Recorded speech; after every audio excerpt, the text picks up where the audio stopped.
नमस्कार. आज आपण बनवणार आहोत कुरकुरीत पालक पकोडा म्हणजेच पालक भजी. त्यासाठी पालक स्वच्छ धुवून थोडंसं सुकवून व्यवस्थित बारीक चिरून घ्यायचा आहे. मी साधारण अर्धी जोडी पालक घेतलेला आहे. हे पालक पकोडे एकदम कुरकुरीत बनतात. पालक व्यवस्थित चिरून झाल्यानंतर तो एका कटोऱ्यामध्ये काढून घ्यायचा आहे. त्यानंतर त्यासाठी लागणाऱ्या 4 ते 5 हिरव्या मिरच्या, 7 ते 8 लसणाच्या पाकळ्या व्यवस्थित बारीक कुटून घ्यायच्या आहेत. तुम्ही मिक्सरमध्ये सुद्धा बारीक पेस्ट करू शकता. त्यानंतर ही मिरची आणि लसणाची पेस्ट चिरलेल्या पालकामध्ये ॲड करायची आहे.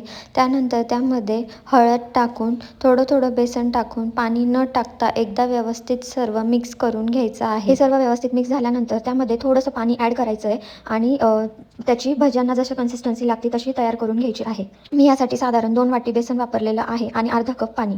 हे सर्व जिन्नस व्यवस्थित मिक्स झाल्यानंतर शेवटी त्यामध्ये चवीपुरतं मीठ टाकायचं आणि 5 ते 7 मिनिटं व्यवस्थित भिजण्यासाठी बाजूला ठेवून द्यायचं आहे. आणि जर तुम्ही माझ्या चॅनलला नवीन असाल आणि व्हिडिओ आवडला असेल तर नक्की माझ्या चॅनलला सबस्क्राईब करा. मी रोज एक नवीन रेसिपी तुमच्यासोबत शेअर करत असते.